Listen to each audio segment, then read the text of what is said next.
Cardiomiopatía 2. Vamos a revisar básicamente dos casos. Para eso tenemos como presentadores a dos jóvenes cardiólogos, el doctor Arturo Hernández, él es cardiólogo clínico egresado del Hospital Hipólito Unanue, es un Nobel cardiólogo que comienza a aparecer ya con todos nosotros en estas actividades académicas, y el doctor Javier Torres, que es también cardiólogo clínico del Hospital Rebagliati, con mucha experiencia ya en el tema de miocardiopatías y muy interesado en el tema. Y tenemos como moderador de este segmento al más joven de todos, al doctor Alfonso Bryce, digno cierre de este curso con su capacidad clínica y sobre todo de capacidad de dirigir una mesa. Así que adelante, comenzamos con Javier. Muy bien. Buenas tardes con todos. Vamos a empezar con un caso clínico que tiene mucho que ver con la charla anterior y vamos a ver básicamente cuál es todo lo que sigue con respecto cuando sospechamos de alguna cardiopatía. Los doctores van también a interrumpir en algún momento seguro para hacer algunas preguntas o ustedes también van a preguntar, así que no hay ningún problema. La idea es que sea interactivo. Es un paciente de 53 años, varón, natural de Lima, ingresa por consulta externa del Hospital Rebagliati, refiriendo una ortopnia y disnea a leves esfuerzos más o menos aproximadamente 4 meses. No tiene ningún factor de riesgo cardiovascular, tampoco tiene historia familiar de cardiopatía estructural y refiere que tuvo una trombosis subaguda de arteria carótida derecha hace aproximadamente 6 meses. Le realizaron algunos estudios durante ese evento de la trombosis, le encontraron una arritmia, una fibrilación auricular y le deciden dar digoxina. Y además refiere que en la ecografía le encontraron algunas alteraciones, por lo cual le empezaron a dar diuréticos como manejo de falla cardíaca. El paciente ingresa con esos, bueno, en el consulta se encuentra esas funciones vitales, la presión está en 90,60, la frecuencia cardíaca 78, obviamente ritmos cardíacos arrítmicos, los murmullos pasaban en ambos campos pulmonares y no había edema en miembros inferiores. Ahondando más en la historia, el paciente refería ya síntomas de falla cardíaca clase funcional 2 desde septiembre del 2018. En marzo hace la trombosis que les menciono. En septiembre del 2019 llega a consulta externa del Rebagliati y como parte de los estudios que se hace por consultorio externo se pide una ecografía. Como venía con el antecedente de tener una falla cardíaca aparentemente y le habían reportado una miocardiopatía hipertrófica no obstructiva, el cardiólogo de consulta también decide enviar a resonancia magnética cardíaca. Ambas se hacen en la fecha que está mencionada y semanas antes de la admisión a la unidad coronaria, que fue aproximadamente en diciembre del 2019, refiere empeoramiento de la clase funcional a pesar de la medicación. Entonces el examen físico al ingreso ya a hospitalización a unidad coronaria persiste con la hipotensión, la frecuencia cardíaca estaba un poco más elevada. Ya ahora el murmullo disminuido en base sobre todo a predominio derecho, ríos cardíacos arrítmicos, había patomegalia, había dolor a la palpación, pero no había signo de la oleada, y había edema en miembros inferiores 3/3. Esa es la placa de tórax con la que ingresa. Y hasta el momento teníamos un paciente que aparentemente estaba con una sospecha por ecocardiografía, digamos, de una miocardiopatía hipertrófica, con derrame pleural y fracción de eyección reducida. Este es su electrocardiograma. No sé si alguno desea participar o qué o qué le llama la atención en en ese electrocardiograma. Pueden ver ahí que es un ritmo irregular, ¿no? Es una parte del tema de la fibrilación auricular, pero si pueden darse cuenta, había QS desde B1 hasta B4, ¿no? Que aparentemente el paciente no refería a un antecedente de infarto. Y complejos de bajo voltaje, ¿no? Además de eso. Se realiza un ecocardiograma, se repite obviamente en piso, y ustedes pueden observar que perdón, para regresar un poco a el video. Ustedes pueden ver ahí en la ecografía, ¿no? Que hay un incremento en el grosor de las paredes del ventrículo, además de derrame pericárdico, que pueden ver en el eje parasternal largo, engrosamiento a nivel valvular y además en la esquina de la primera imagen, en el lado derecho abajo, se evidencia también derrame pleural, ¿no? El grosor parietal relativo es 0,66, un septum de 18 y una masa también incrementada, ¿no? Parte de la hipertrofia. Pueden ver ahí también que en el cuatro cámaras pueden ver un poco de incremento del grosor a nivel también del septo interauricular. Hay un patrón o moteado a nivel de las paredes del ventrículo. La fracción de eyección está reducida un 37% y un TAPSE también disminuido con un cambio de fraccional también caído, ¿no?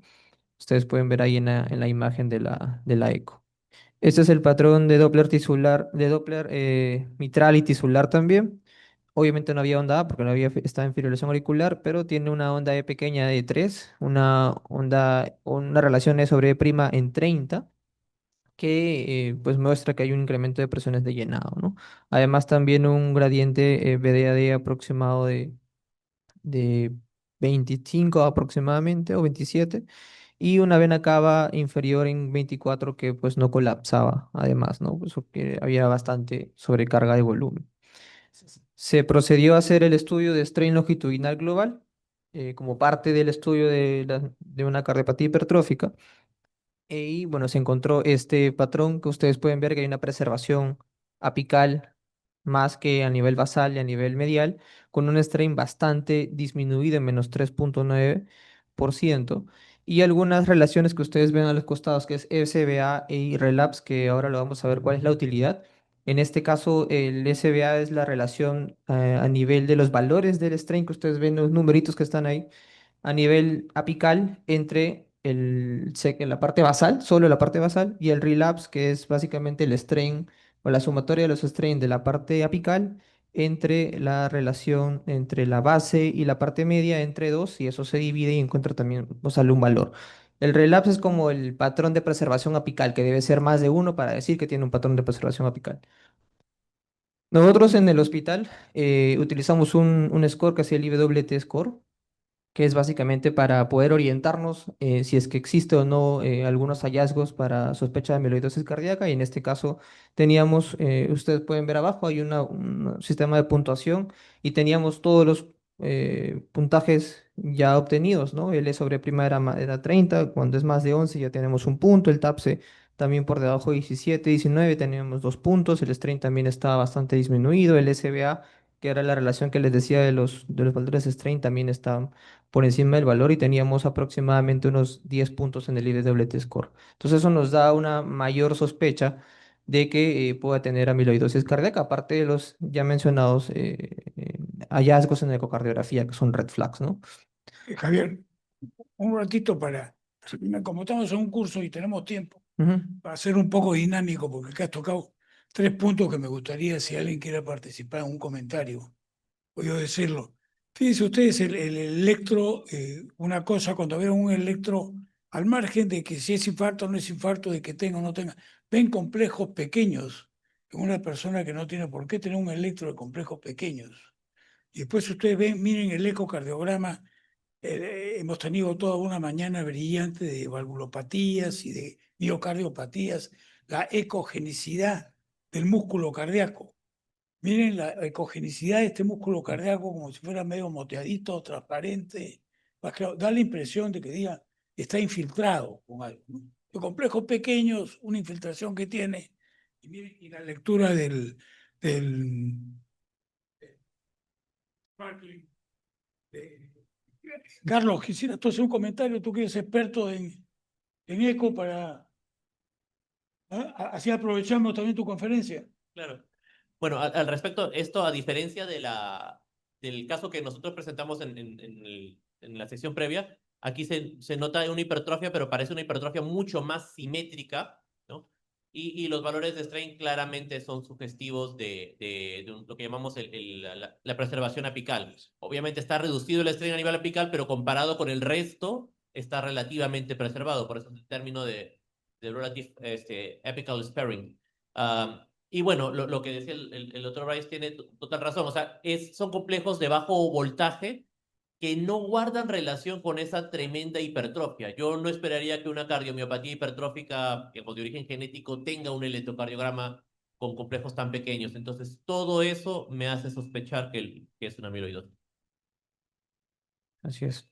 Lo que mencionan es importante, sobre todo la discordancia entre el electro y el ecocardiograma, ¿no?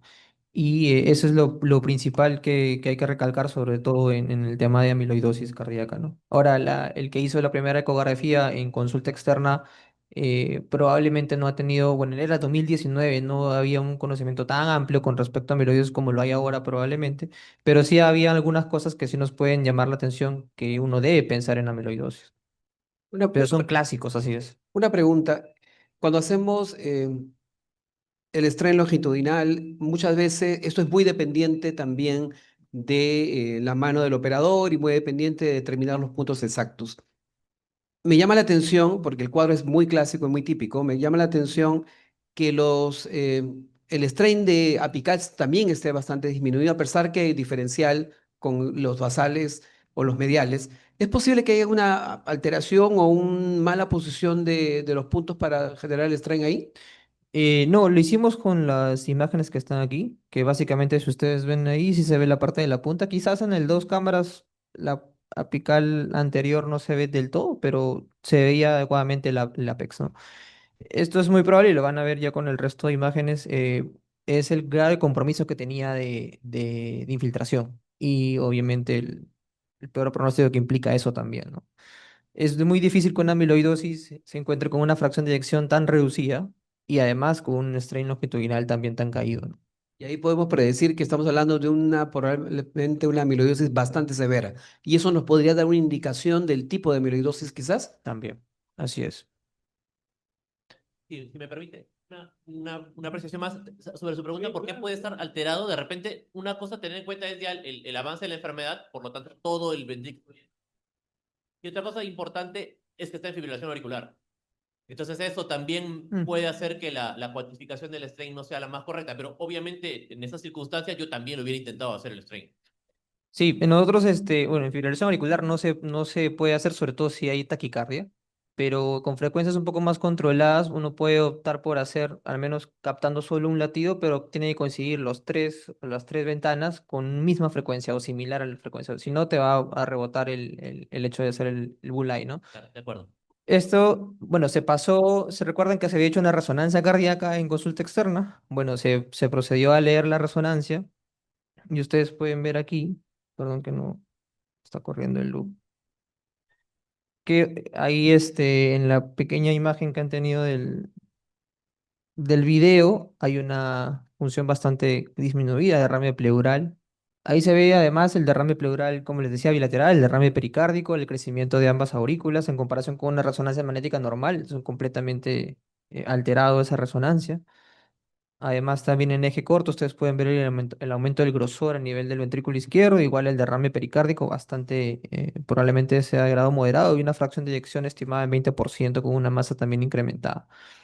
En el caso del realce tardío, se ve que está todo completo, aunque probablemente sea el tema de la anulación del miocardio al momento de hacer el realce tardío. Cuando se mejoró y optimizó eso, ustedes pueden ver ahí que hay un realce subendocárdico difuso, ¿no? Y bueno, parte de todos los hallazgos en amiloidosis en resonancia es el incremento del grosor, el crecimiento biatrial, el patrón de realce tardío es subendocárdico difuso. Además, también había realce en ambas aurículas y ventrículo derecho y la dificultad para anular el miocardio. En los exámenes de laboratorio, cuando ya está en unidad coronaria, teníamos además una proteinuria de 1.1 gramos en 24 horas y una albúmina en 3.3. Había una hipoluminomia con, obviamente, proteinuria, pero una creatinina normal. Eso ya, además, da una opción por ahí de sospechar en qué tipo en qué subtipo tiene amiloidosis. No tenía macroglosia, no tenía púrpura palpebral, no había rotura de tendón de bíceps, pero sí tenía paréstesis en miembros inferiores, sin haber maniobra de Fallen y Tinel, o sea, no había síndrome del túnel del carpo, aparentemente de manera clínica. En el caso recuerdan que tenía una trombosis subaguda de carótida, ahí ustedes pueden ver que en la resonancia, en esta zona que está aquí, está obturada la carótida interna, en el otro lado sí se ve adecuadamente, y en la ecografía también pues mostró que el trombo todavía seguía ahí a nivel de la luz de la carótida interna derecha. La electromiografía que se realizó, se encontró una polineuropatía sensitiva tipo axonal, que es parte también de la amiloidosis. Con todo esto teníamos la sospecha cardíaca, obviamente, de la amiloidosis cardíaca. Teníamos bastantes red flags, tanto en eco como en rezo y la parte clínica. Se procedió a hacer una confirmación histológica mediante biopsia de grasa periumbilical.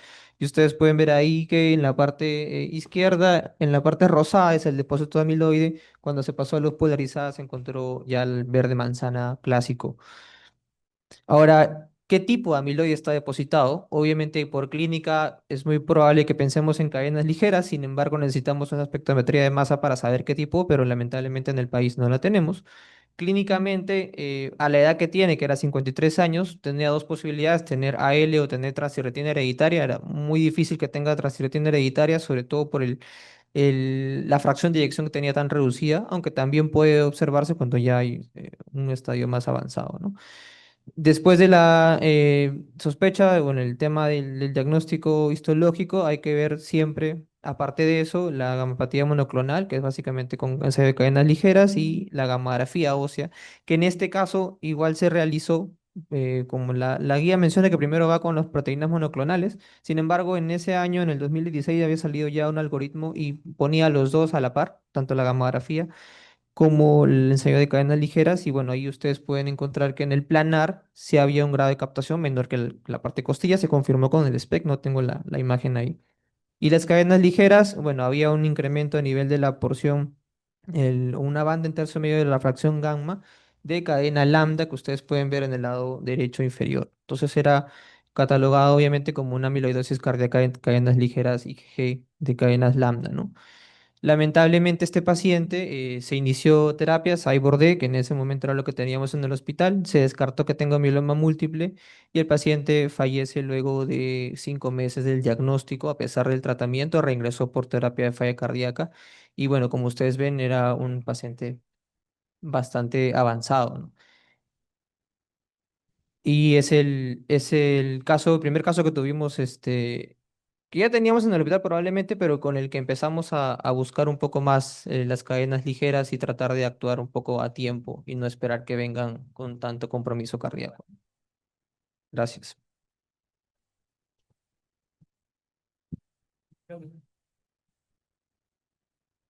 Te- ponte la primera, esa que te dije del electro, un segundo nada más para. Sí. La siguiente, la siguiente que está todo. Mira, ahí no ahí nomás.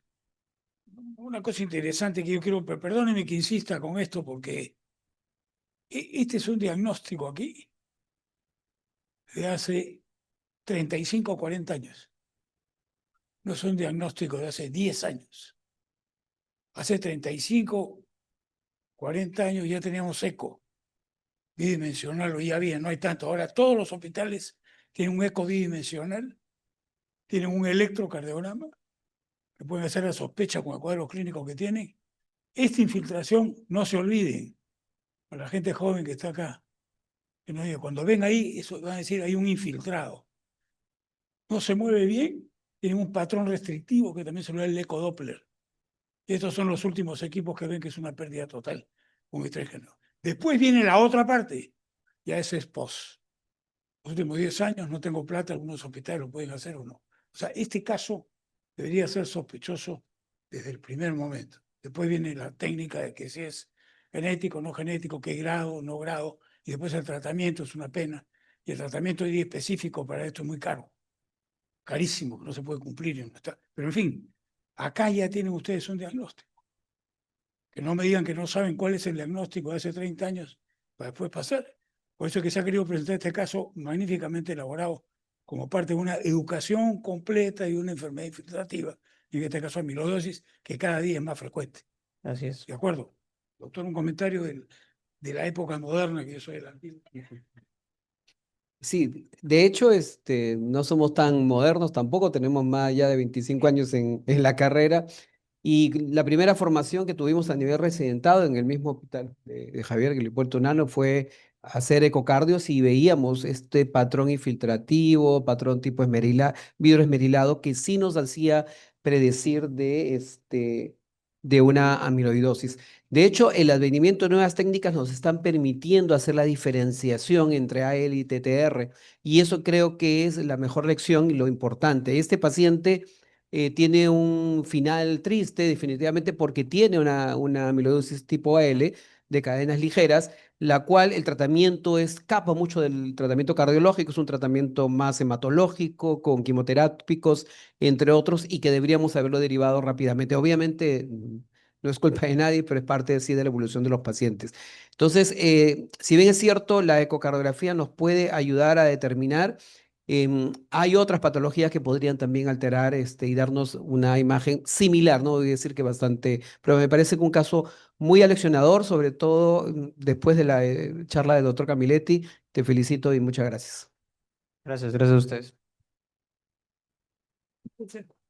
Tenemos el otro caso ya final, es un caso controversial. Invitamos al doctor Arturo Hernández para la presentación. ¿Dónde estás, Arturo? Y terminamos con el más joven de los cardiólogos, después de doctor Bryce, creo que está. Muchas gracias, doctor Juan Urquea, por la presentación. Muchas gracias por la oportunidad a la Sociedad Peruana de Cardiología, al doctor Alfonso Bryce. Vamos a repasar algunos conceptos que han venido viendo a lo largo del curso con este último caso que tengo la oportunidad de presentar. Bueno, se trata de una mujer de 66 años que tuvo un episodio de estrés emocional asociado a dolor precordial aparentemente típico. Como antecedentes, esta paciente tenía un tratamiento hace 5 años por un episodio de síndrome coronario agudo en el cual se realizó un cateterismo cardíaco y fue necesaria la colocación de un stent en la primera diagonal en su porción proximal, como un antecedente. Por otro lado, tuvo otro segundo episodio hace 2 años, también de dolor precordial típico, en el cual se realizó un cateterismo. No se encontraron lesiones significativas y fue dada de alta a las 48 horas, optimizando tratamiento médico. En el episodio actual de dolor, encontramos que tiene una troponina T ultrasensible en 781 nanogramos por litro. La paciente, al momento de iniciar el dolor, llama a, bueno, su seguro de salud, envían una ambulancia para su atención domiciliaria en la cual se toma este electrocardiograma. Como evidenciamos, un ligero desnivel del segmento ST, algo difuso, no diagnóstico. Se toma un segundo electrocardiograma en el traslado al centro de salud, en el cual vemos que hay ligeros cambios con progresión de la elevación del ST, con compromiso de la pared anterior, lateral, inclusive pared inferior. Es un compromiso difuso, aparentemente isquémico, y recordemos que la paciente tiene un antecedente de enfermedad coronaria. Tenemos posteriormente otra evaluación a las 24 horas. Para esto debo mencionar que el dolor precordial cedió absolutamente y desaparecieron todos los síntomas, no hay absolutamente ningún otro síntoma. En el control a las 24 horas evidenciamos una inversión de la onda T, también con compromiso anterior, lateral e inferior, ¿no? Un compromiso difuso. Acá tenemos la analítica en la cual evidenciamos un CPKMB positivo en 26, una troponina T ultrasensible en 781. Esto fue al momento que la ambulancia recoge a la paciente y a las 24 horas tenemos controles. Esta ecocardiografía se realizó a las 24 horas del episodio de dolor, que como mencioné desapareció espontáneamente.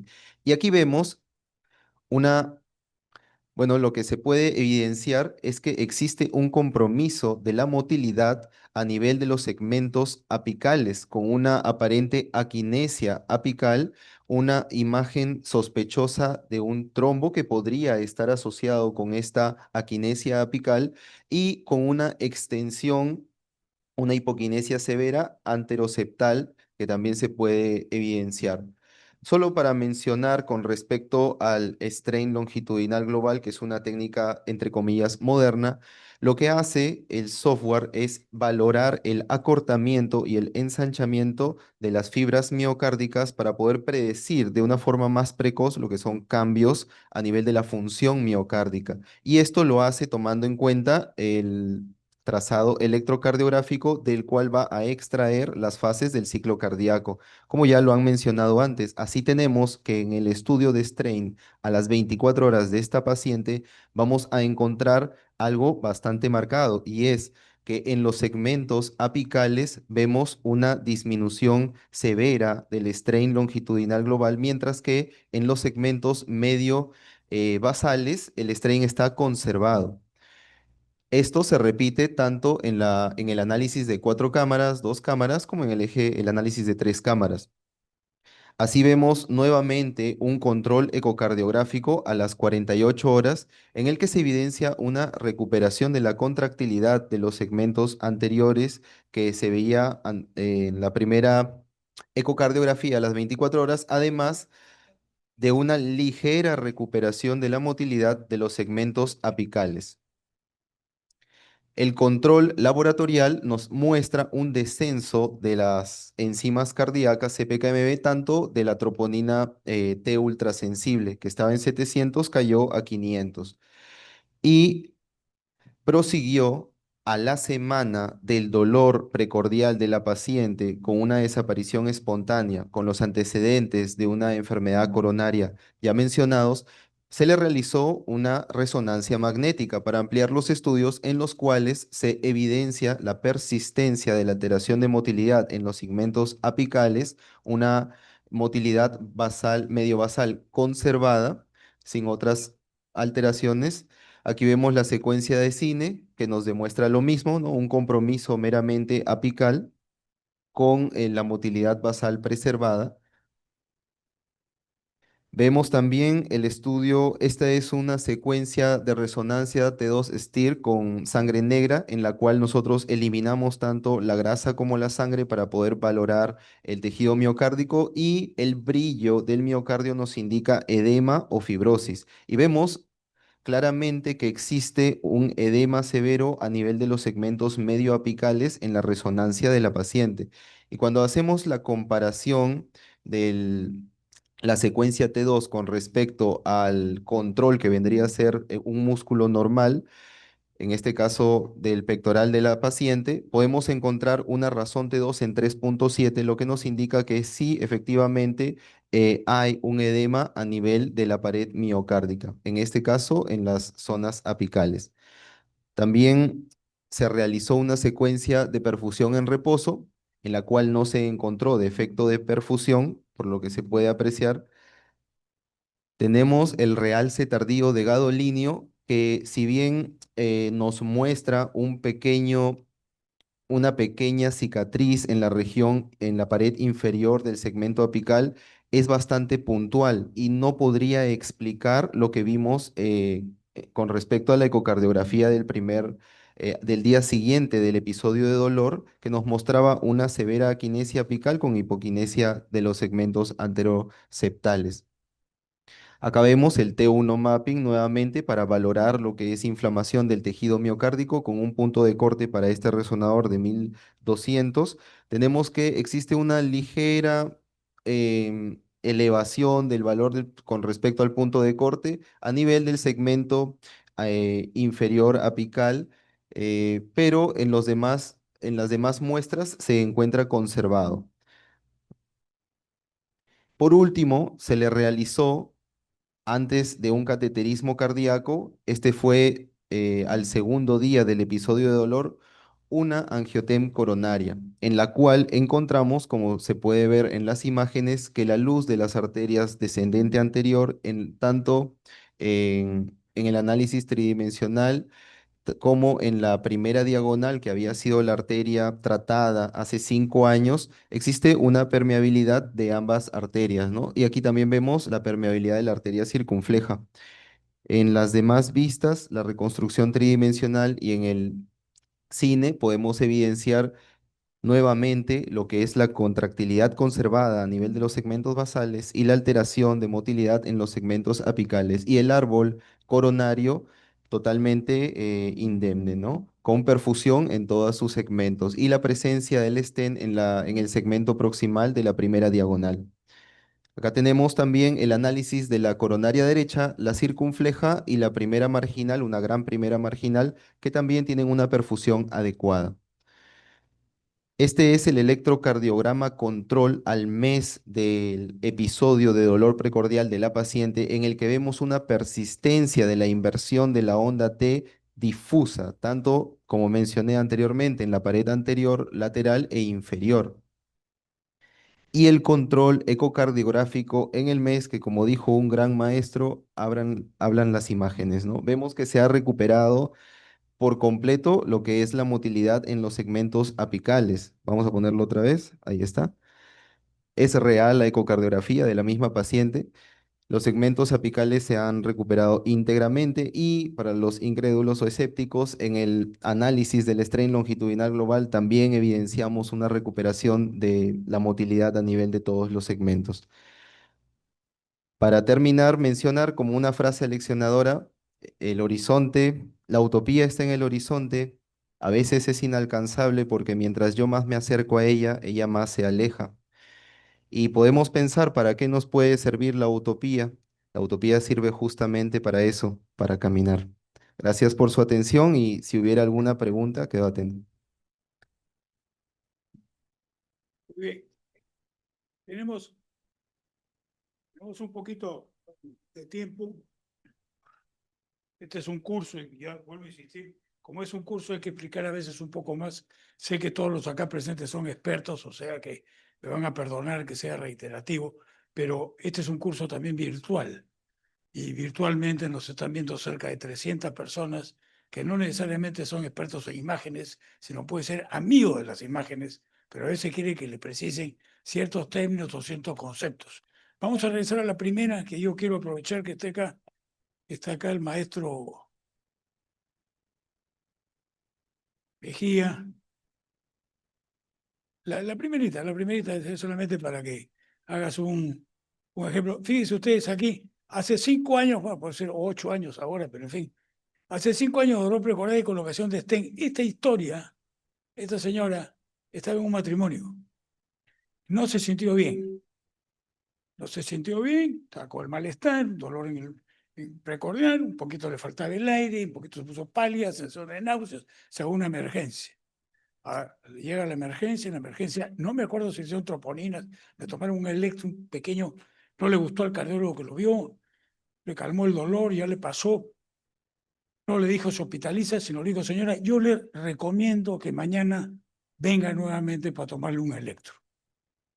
La señora al día siguiente, por supuesto le pasó, se fue, no sé, creo que se fue a su casa, ya no regresó a seguir bailando ni nada, no había visto. Pero al día siguiente tuvo el malestar, hacia el mediodía. Llega a la clínica nuevamente y tiene el dolor, nuevamente el electro. No había muchos cambios, poquitos cambios que había en el electro, y me ubican, yo estaba cerca por ahí, voy y había un pequeño, casi una cosa mínima, y le dije, no me gusta tu dolor, vamos a la clínica. Entonces a la clínica lo llevo y llamé al doctor Mejía. Mejía que está acá, por supuesto, rápido respondiendo, y ya esperamos a la señora, le dio un viaje de La Molina acá, lo que se llama expectación armada del laboratorio abierto. Llegamos, tomamos el electro y había cambios en el electrocardiograma, y justo eran cambios subjetivos donde estaba. Entonces entró, no hubo ninguna complicación, nada, y estaba ocluida, colgando, si me permiten el término, la marginal. Y se le puso un stent, la señora evolucionó muy bien, se fue a su casa, perfecto. Esto es muy interesante. Después pasaron 3 años que esta señora se seguía con el electrocardiograma normal y tuvo un empacho. Se tomó un desayuno de eso que nadie debe tomarlo, ni grandes ni chicos, y estaba en México. Se tomó el desayuno, en México fue, ¿no es cierto? La referencia que se tomó, bueno, total, se sintió muy mal, otra vez el dolor, la molesta, tengo infarto. Como buena mujer, tengo infarto, a la emergencia. Llegó a la emergencia, ahí la vieron, quien le tomó el electro no vio gran cosa. Quien eso comenzó a hacer la ecografía no veía cosa, pero un clínico entró y dijo, no, estoy viendo una hipoquinesia, está haciendo evolución del infarto. Cuando hablé por teléfono, me vendió un cuadro, síndrome coronario agudo, galopante, nuevo infarto. Ante eso tú no puedes discutir. Vamos a 7 horas de vuelo. Conclusión, le hicieron de todo, se ganó un cateterismo limpio, no había nada. Pasó el tiempo y después viene lo que tú has contado, pasa a la siguiente, por favor. Ya después del cardiograma normal y ya viene el cuadro este, cuando vino que ha evolucionado en el electrocardiograma y el cuadro que tenía, ¿no es cierto? Pasa la siguiente. La siguiente, más alta, esto. Miren ustedes acá, ahí cierra lo que. Ven ustedes esto que cierra aquí y acá está dilatado. Esta imagen es típica. Ustedes lo ven acá, es como si fuera una bolsa, se la han visto, que abre al final y cierra. Eso es Japón para recoger los octopus. Ahí viene el saco de recoger el pulpo y viene descrito por Takotsubo. Entonces viene a hacer esta imagen, puede haber una sospecha o no, que no lo hubo, la siguiente, y algo para la gente que no está, ya, ahí nomás. Esto es muy interesante, este es un strain longitudinal clarísimo, muy bien tomado. Yo creo que nuevamente, Arturo, vuelve a explicar esto, porque mucha gente ve esta imagen, yo lo veo, muchos médicos la piden, le informan, le entiende, no le entiende. Esto viene a ser lo que hace, como decía la historia antigua, hace 40 años, a quien le gustaba quería ver un eco tisular. ¿Qué es cuando hacíamos un eco tisular? Es el regreso, cómo podríamos valorar lo que le llaman un gatillo en contra, la dilatación y la energía del músculo cardíaco. Hoy día se puede ver de forma maravillosa. Describe, por favor, nuevamente esto, porque tenemos 300 personas que no son expertos como lo están acá en sala, tanto en imágenes, que te van a agradecer nuevamente tu explicación. Gracias, doctor Price. Lo que vemos es la representación gráfica del strain longitudinal global, que es un análisis que realiza el software del equipo de ecocardiografía, que básicamente mide el acortamiento porcentual de las fibras miocárdicas. Para esto, lo que genera es un rastreo de un espectro que se produce a través de las ondas ecocardiográficas. Entonces, localiza el espectro del endocardio, lo rastrea a lo largo de todo su movimiento en un ciclo cardíaco que lo obtiene a partir del electrocardiograma y traza el acortamiento de esas fibras endocárdicas en cuanto a muchas direcciones, pero básicamente el que estamos presentando es el longitudinal, ¿no? Que es lo que realiza el software. Y así grafica los diferentes segmentos del corazón en las líneas que vemos aquí, ¿no? Como mencioné, la línea de color verde y morado representan a los segmentos apicales, mientras que las líneas de color amarillo y rojo representan a los segmentos basales y la azul y celeste a los segmentos medios, ¿no? En la pared anterior e inferior respectivamente. Eh, el análisis que nos muestra es de las vistas que ha analizado, que en este caso es de 4 cámaras, 2 cámaras y 3 cámaras. Una vez realizado el trazado de los 3 clips, disculpen, se concensa toda la información en un nuevo gráfico, que es el que vemos en la parte inferior derecha, que es el ojo de buey, en el cual hay una gráfica de color que nos muestra en rojo el color que significa una contracción adecuada o conservada, y en azul el color que significa una contracción disminuida o reducida. Y así esto es clásico, ¿no? De un patrón con un compromiso apical y una motilidad basal conservada. Clásico en la miocardiopatía de Takotsubo o síndrome de Takotsubo. Bien, muchas gracias. Sí, sí, nomás para explicar. La siguiente, ven ustedes cómo han ido mejorando. Sí. Sí, sí, continúa nomás hasta. Ya tienes la resonancia. ¿Cómo puede dar? Sigue, por favor. Sigue la siguiente. Ahí. Ahí. Explícate nuevamente, quiero ver, porque la gente ve y dice, acá hay un brillo. Dice que es importante cuando hay edema. ¿No? Una explicación un poco más clara de la importancia de la resonancia cuando dice que hay edema inflamatorio. Creo que antes que nos grite el doctor Urquiaga, en un par de minutos, a ver si nos puedes explicar esto.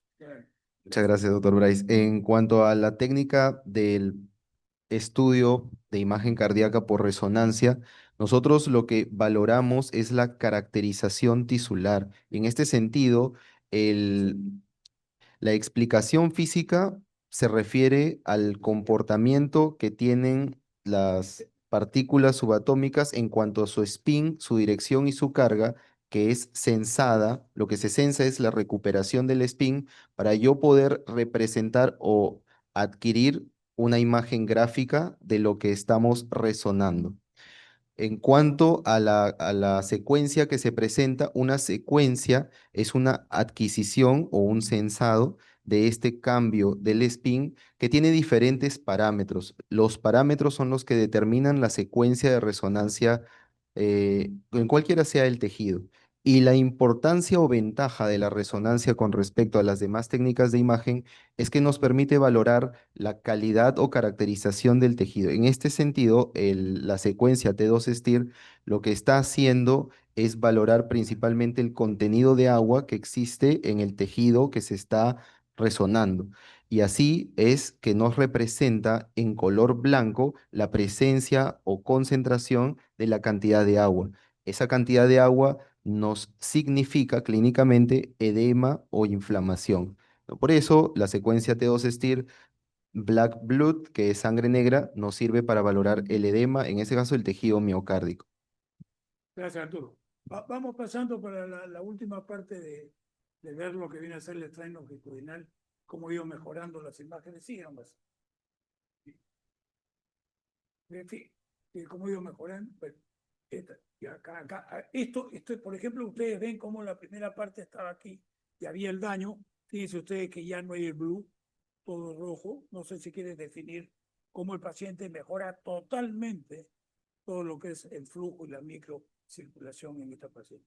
¿Puedes explicarlo?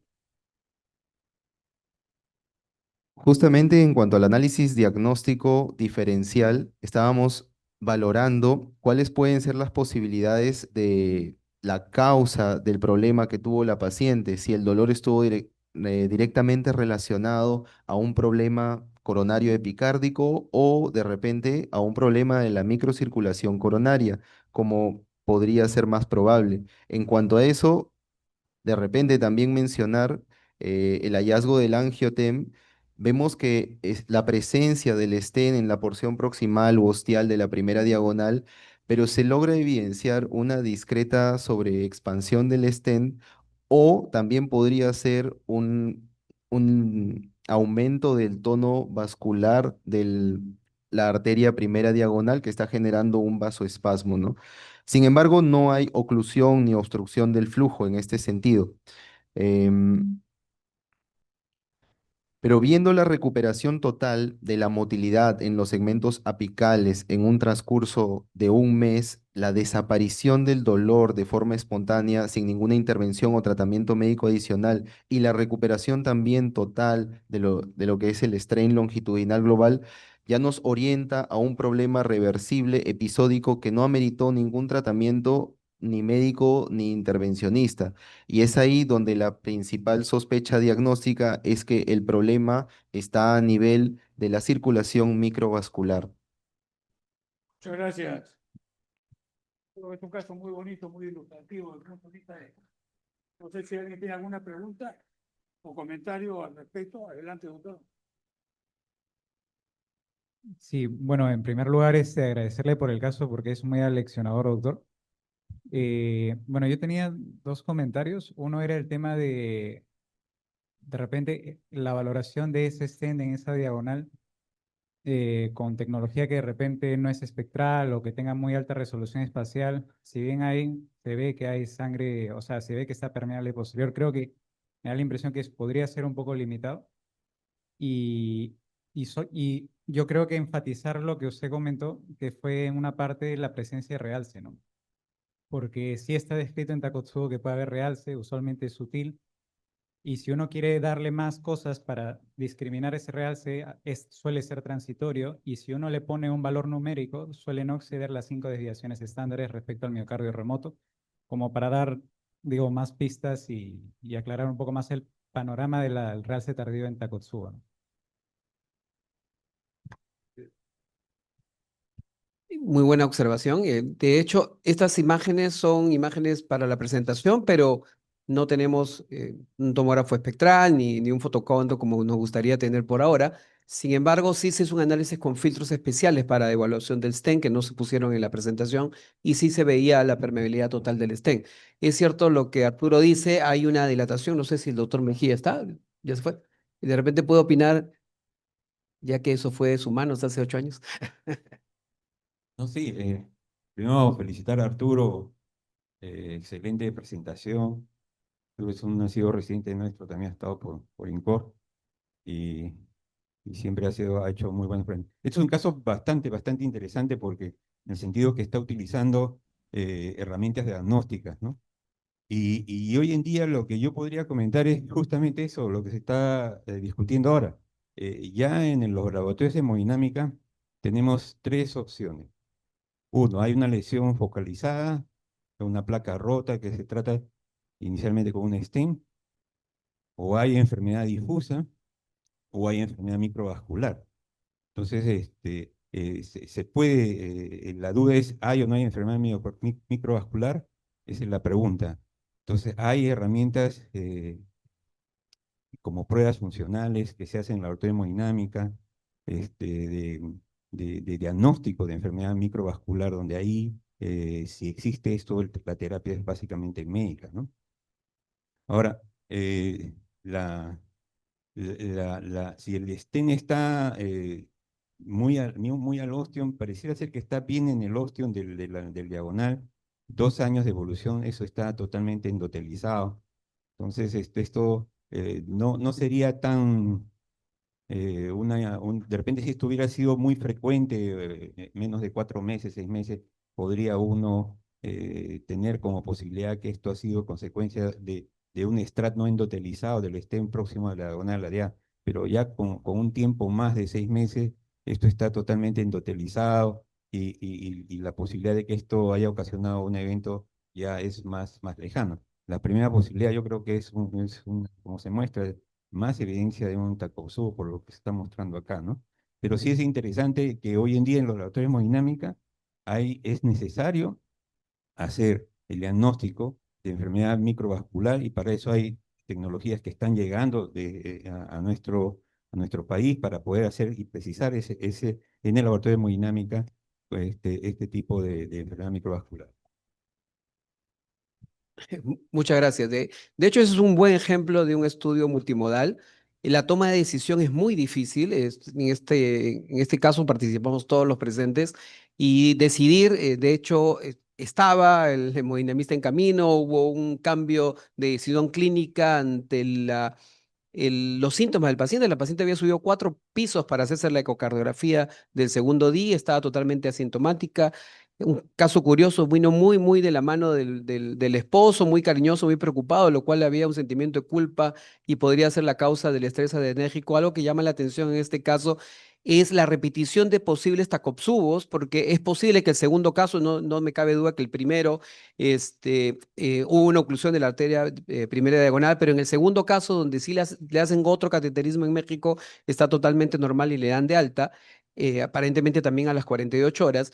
Y ese nuevo caso habla de un takotsubo repetitivo que también se describe y son los que más probablemente tengan lesiones de realce tardío. Así que es un caso muy aleccionador. Dejo el cierre de este caso con el doctor Bryce para ya terminar con el curso. Bueno, no, yo realmente les agradezco mucho y la participación y los felicito, señor presidente, aquí también, de hacer este tipo de cursos y los organizadores, porque ha sido muy ilustrativo. Los comentarios que tengo de gente que está afuera es una cosa apasionante, porque las imágenes cada día son mayores. Ya decía el maestro Carcelén, dentro de poco nos van a leer los estudios histopatológicos, todo lo que va a ser las imágenes. Entonces, y otra cosa que siempre un homenaje a la mujer que se crearon su miocardiopatía, porque prácticamente esto es patognomónico propio de las mujeres. ¿Contentas o no contentas? Si se ponen contentas, le da Takotsubo. Si se pelean, también le da Takotsubo. Entonces, y después uno las estudia y al final creen que no tienen nada. Aunque hoy día no se está interpretando el Takotsubo tan inocente como se decía. Pero en fin, siguen siendo el patrimonio de... Yo por mi parte no tengo nada más que agregar. Muchas gracias. Dejo a Juan, que es el coordinador general del curso.